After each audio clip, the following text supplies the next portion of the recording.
Hello everybody and welcome back to The Lost Planeswalker. You're here with me, Jesse, the Lost Planeswalker, and today I'm doing the first video for Bloomburrow Spoilers, and you're already going to see on screen I'm going through the basic lands. We've got some beautiful full art basic lands, one for each season, and I am diving straight into these cards. I'm going to try and make this video as efficient as possible, show you as many cards because we had a ton spoiled today, so let's dive right into it. Obviously, you've seen all of the basics by now for the different basic lands we're getting. They're very, very beautiful, and I'm very excited about those. But a land card, legendary land, in fact, that I think is even more interesting and so powerful is 3 Tree City. This is a legendary land that says, as it enters, choose a creature type. You can tap it to add a colorless mana, and then for 2 in tap, choose a color, add an amount of mana of that color equal to the number of creatures you control of the chosen type. This is insane. This is like they mashed a Gaia's Cradle with a Nykthos Shrine of Nyx. You're paying a little bit of mana to make a ton of mana of a certain color, but it all revolves around the number of creatures you have of a certain type.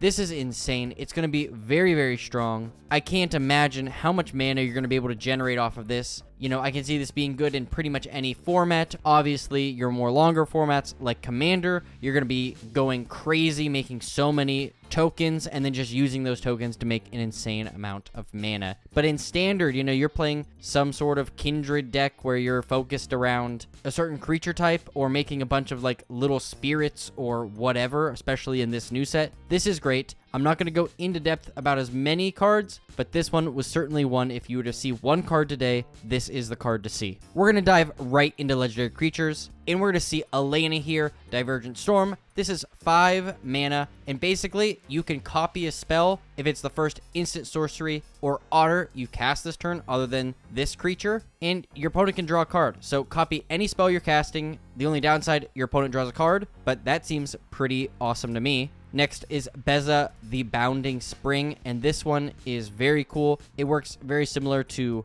Battle Angel of Tyr, which just means if you have less mana, less life, less creatures, or less cards, you are going to get that when it enters the battlefield. And it's based off your opponents in general, so in a multiplayer format, you are more likely going to get a lot of these modes, especially if you can flash it in a bunch. Next, Camilla, the Seed Miser, 3 mana legendary creature Squirrel Warlock, has menace, gives menace. When you sack food, you get squirrels, and you can forage to put counters on all of your creatures. Forage is a new mechanic that says exile 3 cards from your graveyard or sack a food. I'm very happy to see food becoming a huge theme here again, and we're going to get some great support in this set, I have no doubt. Next, a returning legendary creature we have is Chatterfang Squirrel General. We're going to be able to find this in the Commander decks. Obviously, Chatterfang has been around. It's a great squirrel commander. We're going to get a lot of support for it, so this is going to be a very fun card to play again. And my favorite card of the day is Clement the Worrywart.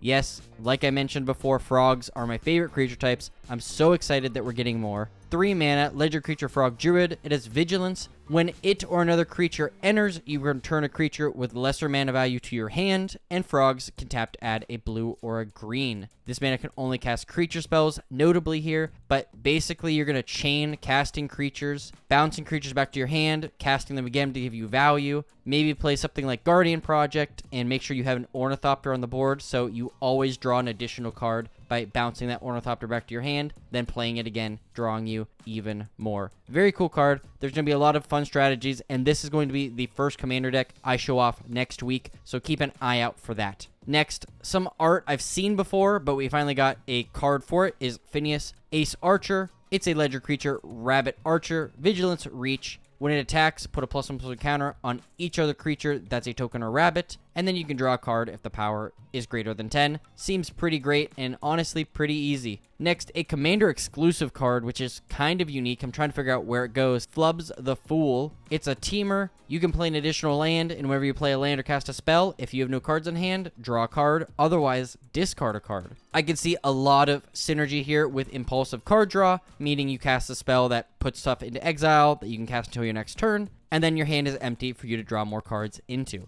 I'd be really interested to see how people build this, but I think it's just a fun card, and that's why they left it there. It is also a buy a box promo, so there you go. Next up is another frog that I'm very excited about. It's Glarb Calamity's Augur. This is a Sultai. It's got Death Touch. You can look at the top card of your library at any time, and you can play lands and cast spells with mana value 4 or greater from the top of your library. You can also Surveil too, so you have a lot of abilities to put exactly what you want on top, and then be able to cast it. So very cool, very interesting restriction, making it have to be 4 or greater. So I think that could be a very fun deck building restriction, but also something to keep in mind. This is basically every frog color. There are a couple frogs I think that have black in them potentially. So this now allows you to basically play any of them, being the perfect frog kindred commander if you really want to go that route. Next is Kestral the Wind Crested. 3 white, blue, ledger creature, bird scout. It has flying. Whenever one or more birds deals damage, you get to choose one. You may put a bird from your hand or graveyard on the battlefield with a finality counter on it. Put a +1/+1 on each bird or draw a card. Honestly, this seems like more of a support card than a commander. I know that there's some good birds out there, and certainly being able to put one from your hand or graveyard is good. So maybe this is top tier. Now, probably one of the strongest cards today is Maha. It's Feathered Knight. 5 mana, ledger creature, elemental bird, is flying, trample, ward, discard a card, and your opponent's creatures have base toughness 1. All I can say is pestilence, and you just wipe the board for 1 black mana every turn, or whenever you want. So, very scary card, very powerful, something to look forward to if that's your color combo. Next up, we have Muera, Trash Technician.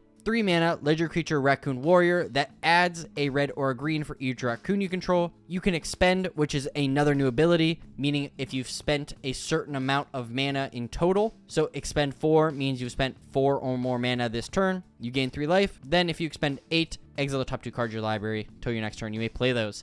Very cool card that sets up your next turns by playing a lot of mana and playing Raccoon Tribal, and playing a deck of Kindred Raccoons is going to mean you have a ton of mana to activate that every turn. And the last legendary creature today is Yagar, Eater of All. 5 mana, legendary creature, elemental cat with ward, sack of food. It turns all creatures into food, and whenever a food is put into a graveyard from the battlefield, put 2 +1/+1 counters on this creature. Now, it doesn't have any sort of evasion, but these colors are perfectly set up to give it that. So this could end up being a very scary card very quickly. It certainly is probably going to be one of the most interesting cards from the set to see, you know, what people do with it. Now, before moving on to some other cards, I want to quickly run through those commander cards. I'm going to do a separate video going into more depth about these, but we have Bellow, Bard of the Brambles, 3 mana, Raccoon Bard, that makes all artifacts and enchantments that aren't equipable like auras or equipment 4/4 elemental creatures with indestructible haste, and whenever they deal damage, draw a card. Very good, very cool, very unique. Make trash, do smash. Makes sense to me. Then we have Hazel of the Root Bloom, 4 mana, ledger creature, squirrel druid, that says pay 2 life, tap X untap tokens, add X mana of any combination of colors, so tap your tokens to make a ton of mana, and then at the beginning of your end step, create tokens of a target token you control. If it's a squirrel, create 2 instead. Very powerful. I can see why this deck is already sold out. Seems like it's going to be a pretty fun commander as well. Miss